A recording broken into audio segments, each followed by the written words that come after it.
Hey everyone, welcome to Buzzing About Romance, a quick shot of romance. I am Becky, and joining me for this quick shot is Jenni. Hi, Jenni. Hi, Becky. I'm so excited to get to talk about this book with you. This is a new to us author, which is always exciting. It is. And I'm super excited. It's one of the authors that we will get to see in November that's part of the HEA Readers event in Indianapolis at the signing. So, bonus there, right? Like we're kind of making our way through Right. the Yeah. list. I gotta go buy some books. Oh no. Oh, no, please don't make me buy more books. Um, so, for this quick shot of romance, we are reviewing What Heals Us by Maggie Gates. This is book 2 in the Fall Creek series. We'll link the synopsis of the book in our on the shelf show notes at buzzingaboutromance.com. I absolutely feel like you can read this book as a standalone. I agree. But I would definitely recommend reading book one too. I'm obsessed with. I really enjoyed book 1, but this book was my obsession. And then I noticed on social media she's only going to write one more book in this small town, and I feel like there are some other characters that still. Yeah, there are. I was like, because I know who's next, Yeah. right? You know, at the end of this book, who's getting the next book. Yeah. But like the heroine from book 1, I'd really like her brother's book because he kind of seems fun. He does. Maybe he gets a job elsewhere and he gets a book. Maybe. Maybe. So the release date on this book is March 20th of 2023. This is an age gap small town virgin heroine, relationship coach, chronic illness, first responder, real body. And the reason I classify this as real body, she is not plus size, but she absolutely has some scarring and other marks from her illness on her body. Um, and then he is an absolute book boyfriend. Yes. 100%. And then they are weather snowed in together, one bed.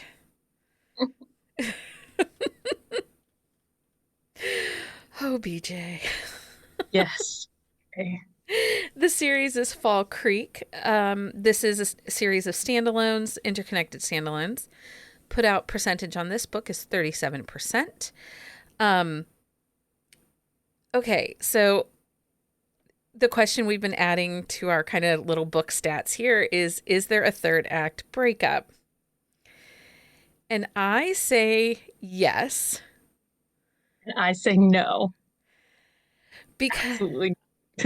she kind of shuts him out though and shuts down. She does, but they don't stop talking, and he didn't leave her alone. He didn't. But I don't know, it is not a typical dark moment, but there is that third act, and it's not miscommunication. It is that big third act emotion. Yeah, it would have been interesting to see how it played out if there wasn't the catalyst there. Yeah. It Well, kind of propelled him. yeah. And I'm not going to spoil it, even though the book's been out since March, because there was something magical about this journey. I agree. Um, and so, okay, before we get into talking about the book, let's talk about the fact that our heroine, Caroline, is a virgin. Because a lot of times people will hear virgin trope and they're absolutely like, no, thank you. Right. But it's definitely like she has a reason. I mean, she's been through a lot with her body. She's been kind of isolated from society. Yeah. She hasn't had an opportunity, that comes up a lot, like an opportunity to grow, like socially, emotionally, like other people. I think in this book she's 23, Um,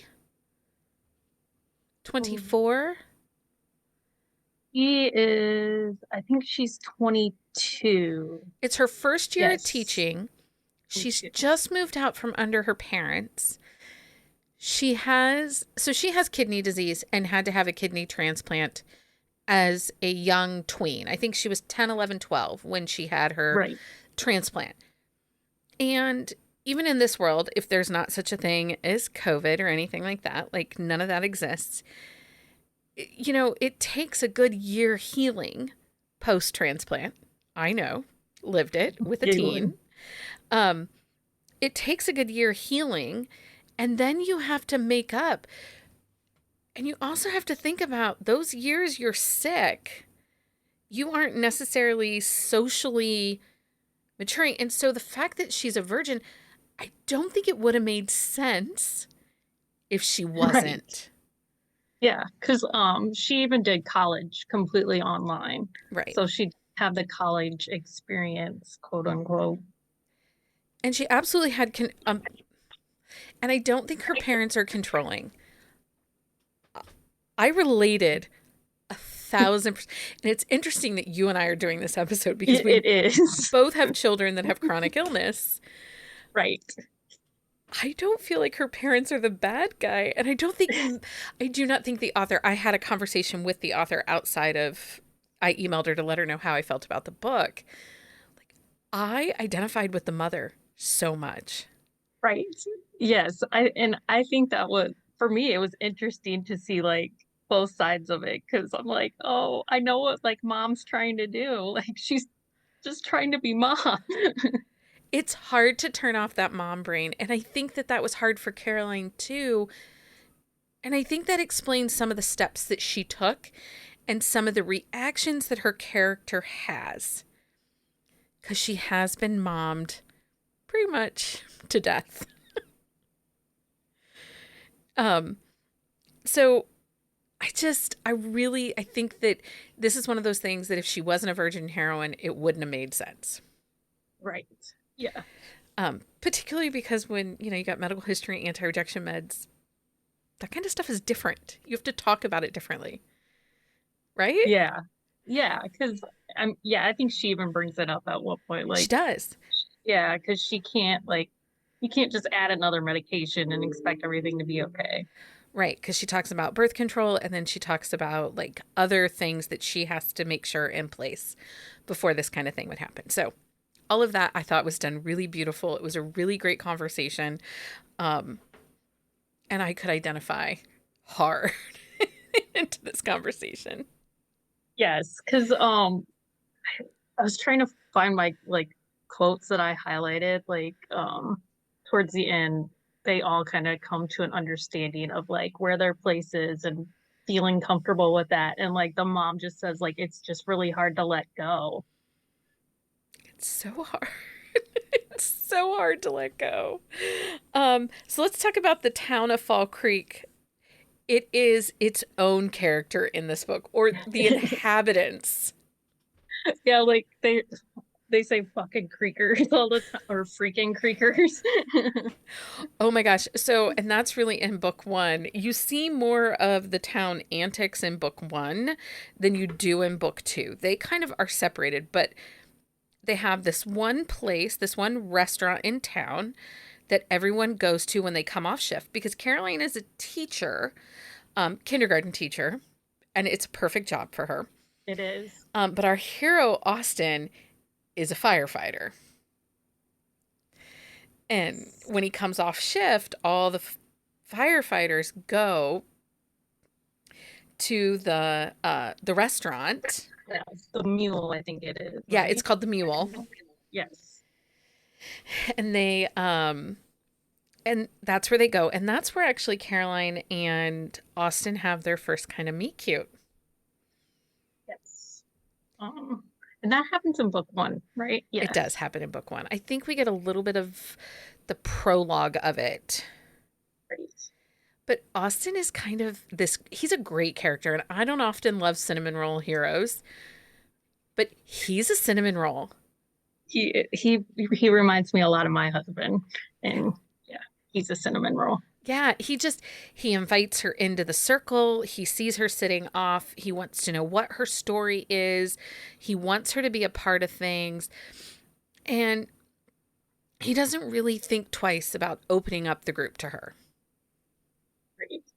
And that's kind of, I mean, his character as a whole. Like, yes, she has like a special attraction to him. Like he's attracted to her as a human, but like he's definitely a caretaker type of person, making sure everyone's okay. And so their first kind of interaction, though, is at a New Year's Eve party.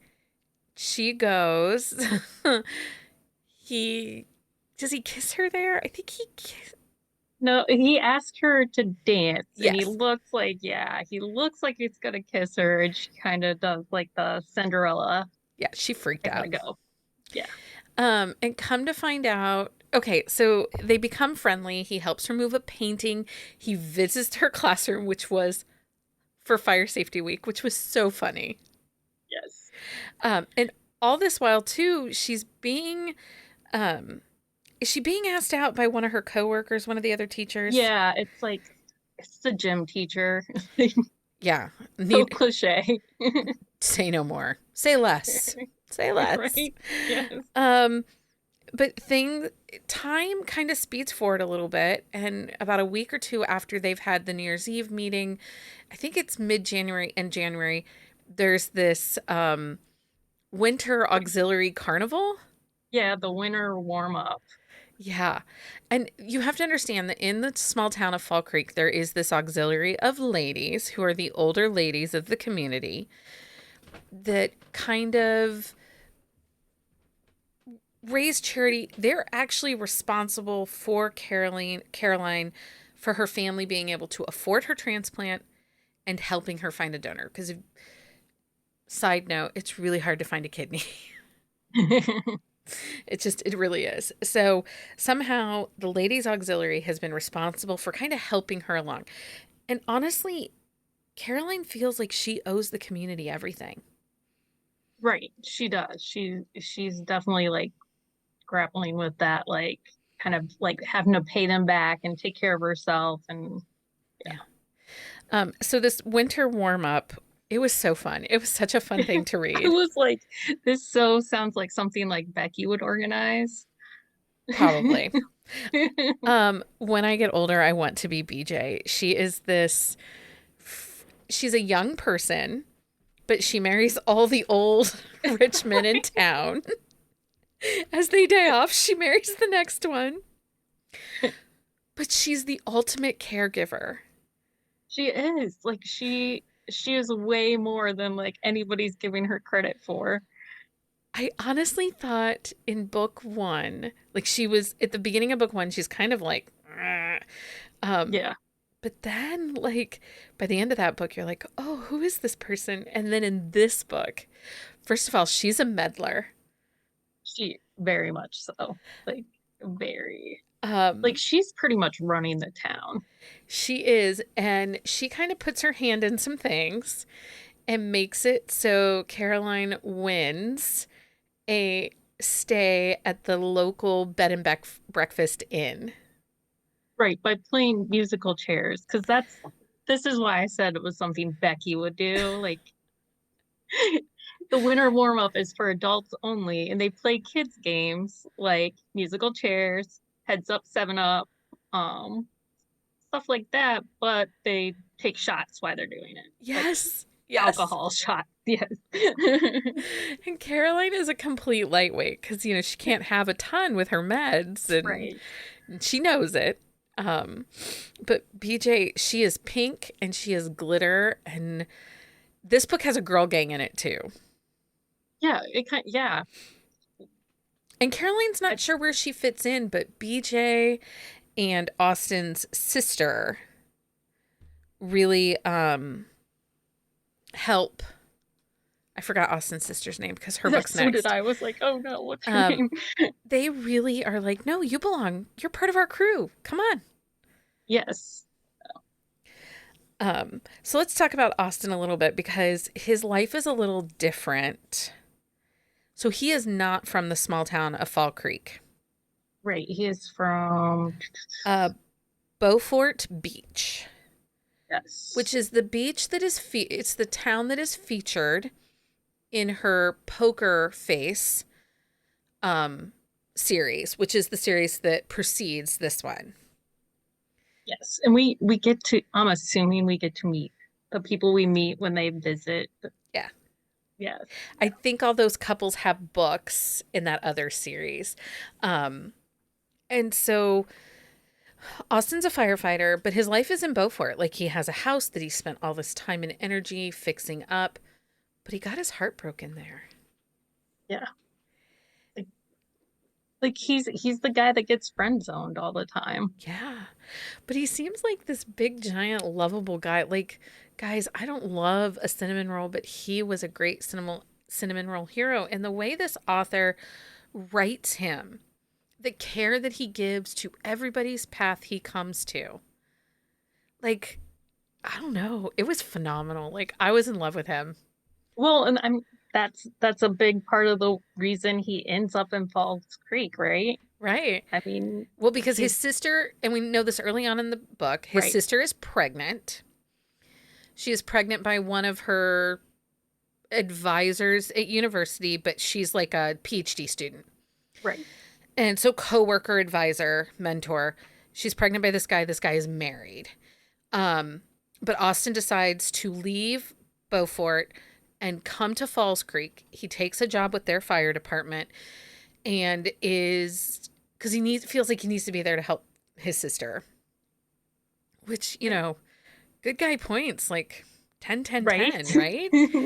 Um, and he just I think he's like 36, 37. 30, he is 35 Okay. because they're 13 years apart. Okay. But he's ready for a family. Like he is Right. ready to settle down. He is looking for that grand love and he tried in Beaufort and it come to find out he got friend zoned. She was in love with somebody else. Um you just want big things for him. Right. Like, yeah, he's just the nice guy that's been finishing last. Yeah, and big swoony love. Like he has all the words and all the swoon. Yes. Like, yeah, he like always has like the right things to say, kind of like he's really, really good at like giving space like mentally without giving it physically, if that makes sense. Yeah. He's that phone call away and he listen. I think one of the most attractive things about him is when Caroline is trying to explain like her boundaries and why she feels the way she feels and these big feelings towards the town and that she owes them so much. He listens. He takes the time he might not agree with her, but he absolutely listens to her, Yes. which is so sexy. A man that listens. It's like a unicorn. Um, okay, so I'm not going to spoil this book, but kind of their catalyst, their dark moment, it has to do with Caroline's what she feels she owes the town and her kidney transplant. It has to do with that. Yes. And and yeah, and kind of how it was handled on both ends because yeah, we don't have that information going in. No, and that yeah, I am that last 25% of that book, big emotions, tore into my heart. Like my cold heart was, like it grew 10 sizes. Um I just yeah, I really liked this book. Yes, I agree. So I would say that anybody who likes small town, um if you like the books where the small town is a little bit of the character in the town, um I honestly feel like if you liked Lucy Score's Blue Moon series or even the what's the one we read? Bootleg Springs. Yes. Um Maybe even a Claire Kingsley, but I think this one is softer. Yeah, I would yeah.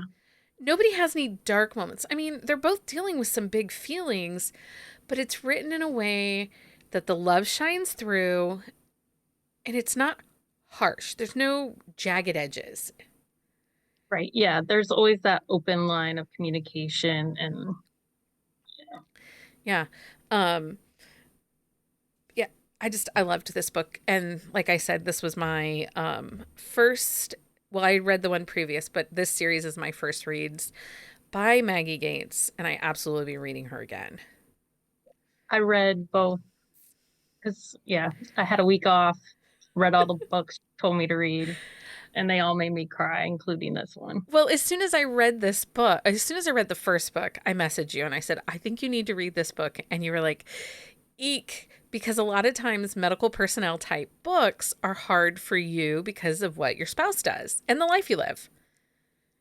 But Which I have to say, she does an amazing job. Like, she is very accurate, like, down to the community and the way they interact with each other and, like, her technical terms and how things are yeah. handled. She does really well. Well, then I read the second book and I was like, yeah, read this one. Yes. Because, like, she put into words and emotions that sometimes can feel very isolating, and she did such a great job with it.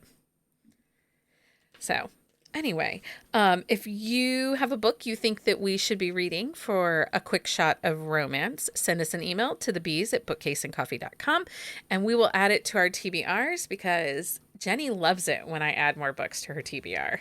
I do.